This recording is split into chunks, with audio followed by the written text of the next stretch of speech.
जी sir, जैसा कि आपने कहा है कि बंदा पहले से प्लान करता है फिर मोटिवेट होता है, तो नाज़रीन, मैं हूं आपका होस्ट हमजा राना और आज मेरे साथ मौजूद है समंदरी की मशहूर व मारूफ शख्सियत जो किसी भी तारुफ की मोहताज नहीं है, प्रोफेसर सरमद इसहाक बलोच साहब।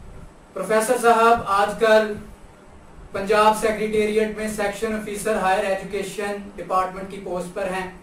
तो आज हम इनसे मोटिवेशन के हवाले से बात करते हैं कि यंगस्टर्स में मोटिवेशन कैसे आ सकती है। अस्सलाम वालेकुम सर, क्या हाल चाल है? जी वालेकुम सलाम, अल्हम्दुलिल्लाह, अल्लाह का शुक्र है, मैं ठीक ठाक। जी सर, आज मेरा आपसे पहले क्वेश्चन ये है कि जिंदगी में मोटिवेशन क्यों जरूरी है? इसमें सबसे पहली बात तो ये है कि मोटिवेशन जो है उसके बगैर इंसान ज़िंदगी में कभी भी कामयाब नहीं हो सकता। ज़िंदगी में आपने किसी भी मंजिल, कोई भी मुकाम हासिल करना है तो उसके पीछे कोई ना कोई ऐसी एक मोटिवेशनल चीज़ ज़रूर होती है जो आपको फोर्स करती है कि आप वहाँ तक जाएँ। सही। तो इसमें जो सबसे ज़्यादा बुनियादी चीज़ है कि मोटिवेशन आपकी किस उम्र में आती है, ये आपके ऊपर डिपेंड करता है।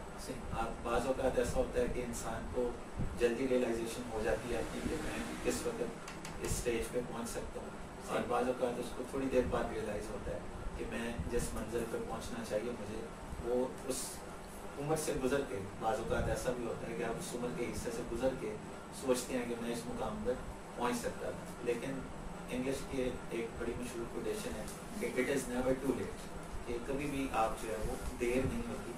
तो मोटिवेशन आपकी उम्र के किसी भी हिस्से में जो है वो आ सकती है। तो ज़रूरी नहीं है कि आप अपनी जवानी में या आपको बिल्कुल जो अर्ली एजेस हैं उनमें आपको मोटिवेशन आती है। मोटिवेशन जो है, नेल्सन मंडेला को आप देख लें, उसकी 27 साल की स्ट्रगल है, उसके बाद वो अपनी मंजिल तक पहुँचा। तो मोटिवेशन जो है वो लाइफ में बहुत ज़रूरी है। अल्लाह ताला भी कुरान पाक में कहता है कि ला तक़नतू मिन रहमतिल्लाह, अल्लाह ताला की जो रहमत है उससे मायूस नहीं होना चाहिए। तो रहमत बेसिकली मोटिवेशन की ही एक शक्ल है। जो इंसान मोटिवेट होता है वो बेसिकली रहमत की उम्मीद पर मोटिवेट होता है कि मैं इस मंजिल तक पहुँच सकूँ। और इसके साथ साथ एक और जो मोटिवेशन के हवाले से कुरान पाक की पूरी जो किताब है वो एक मोटिवेशन है। तो उसमें जो सबसे जो एक आयत है जिसको मैं पूरी ज़िंदगी में अब तक फॉलो करता हूँ कि जो लोग रोना रोते हैं ज़िंदगी में कि हम ये नहीं कर सके, हम वो नहीं कर सके, तो अल्लाह ताला कुरान पाक में फरमाता है कि ला युकल्लिफुल्लाहु नफ्सन इल्ला वुस्अहा, कि किसी भी नफ्स पर उसकी ताकत से ज़्यादा बोझ अल्लाह ताला नहीं डालता। तो इसलिए जो है कि ये जो कुरान पाक की आयत है ये हमें वाज़ेह बताती है कि हर इंसान एक मकसद के लिए पैदा किया गया है और उसकी तकलीफ का कोई ना कोई मकसद है, लेकिन उसको पहचानने की ज़रूरत है। वो इंसान की अपनी कोशिश है कि वो उसको कैसे जो है अपने आप को कैसे तलाश करता है, अपने आप को खुद ही में डूब के पा जा सुरा ले ज़िंदगी। तो इसलिए वो अपनी तलाश जो है वो इंसान ने खुद कर। सही। जी सर, मोटिवेशन किन किन सोर्सेज से मिल सकती है? मतलब हम कहाँ से मोटिवेट हो सकते हैं? मोटिवेशन के लिए बुनियादी तौर पे जो है सबसे जो अहम चीज़ है मैं वो समझता हूँ कि सेल्फ मोटिवेशन जिसे हम कहते हैं वो सबसे ज़्यादा ज़रूरी है। आपको कोई मोटिवेशनल स्पीकर्स, आपको कोई भी किताबें, कोई भी चीज़ मोटिवेट नहीं कर सकती जब तक आपके अंदर सेल्फ मोटिवेशन है। सेल्फ मोटिवेशन ये हो सकती है कि आप अपनी ज़ात के लिए मोटिवेट हो सकते हैं, आप अपने मुल्क के लिए मोटिवेट हो सकते हैं, अपनी कौम के लिए मोटिवेट हो सकते हैं। तो अपने आप को आपने डिवोट करना है, किसी भी मकसद के लिए आप डिवोट कर सकते हैं। कि आपने मोटिवेशन जो है उसके थ्रू आप अपना आप बेहतर करना चाह रहे हैं, अपना लाइफस्टाइल बेहतर करना है, आप अल्लाह ताला की मखलूक की खिदमत करना चाह रहे हैं, या किसी भी तरह से आप अपनी ज़िंदगी को लोगों के जो कारआमद है लोगों के लिए उसको फ़ायदेमंद बनाना चाह रहे हैं।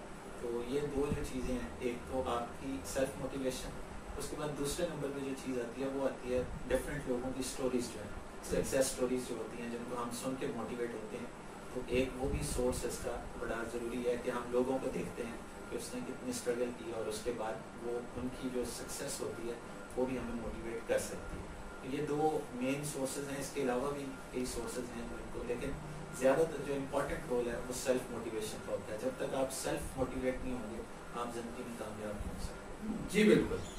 और सर मेरा आपसे थर्ड क्वेश्चन ये है कि बाज़ औक़ात मोटिवेशन बातें सुनकर हम मोटिवेट हो जाते हैं, लेकिन जब प्रैक्टिकल लाइफ में जाते हैं तो वो मोटिवेशन ख़त्म हो जाती है, इसकी क्या वजह है? इसमें बड़ी एक दिलचस्प बात है कि जिस तरह खुशी और गमी ये एक कैफियत का नाम है कि हम वक्ती तौर पर खुश भी होते हैं, वक्ती तौर पर कोई दुख पहुँचे तो हम गमगीन भी हो जाते हैं। जी। इसी तरह जो मोटिवेशन आना है ये भी एक आप कह लें कि जज्बा है, वक्ती जज्बा। सही। जो मोटिवेशन हम अचीव करते हैं, जो हम गोल बनाते हैं मोटिवेट होके, वो हम मोटिवेशन से नहीं अचीव कर सकते, वो हमारी हैबिट्स होती हैं। सही। और हैबिट्स जो हैं वो with the passage of time Aahista Aahista आपने डेवलप। तो मोटिवेशन तो ये है कि आप सोच रहे हैं कि मैंने ज़िंदगी में एक बहुत बड़ा ऑफिसर बनना है जी, ये तो आपकी मोटिवेशन। सही। अब आप जब तक अपनी हैबिट्स को, अपनी आदतों को नहीं तब्दील करेंगे, वो खाली मोटिवेशन आपको उस मंजिल तक नहीं लेके जा सकती जी। तो आदतें जो हैं, आप मसलन मोबाइल बहुत यूज़ करते हैं, अगर आप ऑफिसर बनना चाहते हैं जी, तो आपकी हैबिट उसको आपने कम करना है कि मैं अपना मोबाइल कम इस्तेमाल करूँगा। आहिस्ता आहिस्ता आप उसको कम यूज़ करना शुरू करते हैं, तो ये एक आपने अपनी हैबिट की मोटिवेशन से बेसिकली आपके अंदर सोर्स आता है। सही। तो ये सबसे जो ज़रूरी चीज़ है कि जो मोटिवेशन है वो एक वक्ती जज्बा जिसे आप कह सकते हैं आपके अंदर आता है, लेकिन उसको आप अचीव जो है वो सिर्फ अपनी हैबिट्स को, वैसी हैबिट्स अपनी बिल्ड हमें करनी पड़ती हैं जिसको हम अचीव कर सकते हैं। तो वो आपकी मोटिवेशन आपकी हैबिट्स पे। तो ये जो आपने बात की कि हम उस मंजिल तक क्यों नहीं पहुंच सकते मोटिवेट, तो उसकी रीज़न यही है कि हम वक्ती तौर पे मोटिवेट होते हैं, लेकिन प्रैक्टिकल लाइफ में जब जाते हैं, चीज़ें देखते हैं, वो मुश्किल लगती हैं और हम अपनी हैबिट्स को वैसा नहीं बना पाते, तो फिर हम सक्सेसफुल नहीं हो सकते। तो इसलिए वो मोटिवेशन हमारी पर आहिस्ता आहिस्ता दम तोड़ जाए। जी जी बिल्कुल ऐसे। और सर मेरा आपसे चौथा क्वेश्चन ये है कि आज के यंगस्टर को कैसे मोटिवेट किया जा सकता है? ये बड़ा आसान है और बदकिस्मती से हम उस पर तवज्जो नहीं देते। तो सबसे जो बुनियादी चीज़ है वो अल्लामा इकबाल की जितनी भी शायरी है जी बिल्कुल, उसमें उन्होंने जो नौजवान नस्ल के लिए जितनी भी शायरी की है, इकबाल का शाहीन, अगर हम उसी को इकबालियात का जो मजमून है अपने नौजवानों को उसको आसान करके पढ़ाएँ और उनको सिलेबस का हिस्सा अगरचे नहीं है, लेकिन वैसे अगर उन्हें बता दिया जाए या उनको हम वक्तन उसके बारे में इंफॉर्मेशन देते रहें, तो ये सारी जो चीज़ें हैं, ये अल्लामा इकबाल की शायरी एक तो ये बहुत बड़ा सोर्स है नौजवानों को मोटिवेट करने की। बिल्कुल। दूसरी चीज़ जो है वो हमारे नौजवानों की जो डायरेक्शन, उनको डायरेक्शन देना कि वो हमारे अक्सर जो नौजवान हैं बड़े सेल्फ मोटिवेटेड नहीं हैं जी बिल्कुल। लेकिन डायरेक्शन उनके पास नहीं है कि खुद को किस डायरेक्शन में लेके जाना है। हर इंसान की तकलीफ का कोई ना कोई मकसद है। कोई इंसान आर्टिस्ट बन जाता है बहुत बड़ा, जी। आपने देखा होगा दुनिया में जितने भी बड़े लोग कामयाब होते हैं, कोई अच्छा पॉलिटिशियन बन जाता है जी। कोई बहुत अच्छा ऑफिसर किसी भी फील्ड में जिसमें भी जाते हैं, वो अपने आप का नाम जो कमा रहे हैं जो लोग, जी। तो असल में ये वो लोग हैं जो अपना नाम कमा के बैठे हुए हैं। ये वो लोग हैं जिन्होंने अपने आप को पहचाना। मसलन आप ये समझते हैं कि मैं अच्छा डॉक्टर बन सकता हूँ, तो आप डॉक्टर बने, तो ये आप अपना नाम उस फील्ड में ज़्यादा कमा सकते हैं। वजह इसके कि आप डॉक्टर बनना चाहते हैं, आपके पेरेंट्स आपको कहेंगे आप इंजीनियर बन जाओ जी। तो अगर आपके पेरेंट्स आपको इंजीनियर बना रहे हैं तो आप एहतराम ज़रूर करें, उनकी राय का एहतराम करें, लेकिन कोशिश करें कि आप डॉक्टर ही बने ताकि आप अपनी जो मंजिल है उस तक पहुँच सकें। ठीक। सर जिंदगी में कुछ वाकयात हमें डिमोटिवेट करते हैं, तो उनको कैसे बुलाया जा सकता है? इसमें जो सबसे ज़रूरी चीज़ है कि कुछ ऐसे वाक़यात जो हमें डिमोटिवेट कर जाए। माजी हर इंसान का साथ साथ होता है और बेहतर यह है कि माजी को भुलाया ना जाए, बल्कि माजी से सबक सीखना चाहिए। तो मोटिवेशन जो है वो डीमोटिवेशन जो आप कह रहे हैं कि कुछ ऐसे इंसिडेंट्स होते हैं जो हमें डीमोटिवेट करें, तो बेसिकली जो डीमोटिवेशन होती हैं वही हमारी मोटिवेशन का ज़रिया है कि उन्हीं मोटिवेशंस के अंदर जो है वो जो डीमोटिवेशन है उन्हीं के अंदर हमारी मोटिवेशन छुपी होती है। मसलन हमने एक कोशिश की, हम उसमें नाकाम हो गए जी, तो अब देखा जाए तो वो एक बुरा एक्सपीरियंस है और हम उसको सोचना नहीं चाहेंगे जी। लेकिन उस बुरे एक्सपीरियंस में आपके लिए एक अच्छी चीज़ ये है कि आप उसमें देखते हैं कि कौन सी मेरी चीज़ थी जिसकी वजह से मैं नाकाम हुआ, तो वो बेसिकली आपको डीमोटिवेट की बजाय मोटिवेट करें। तो ये हमारी एक अपनी परसेप्शन है कि हम डीमोटिवेट होते वाक़यात से, हालांकि वाक़यात हमें मोटिवेट करते हैं।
तब तक कुछ नहीं कर सकता जब तक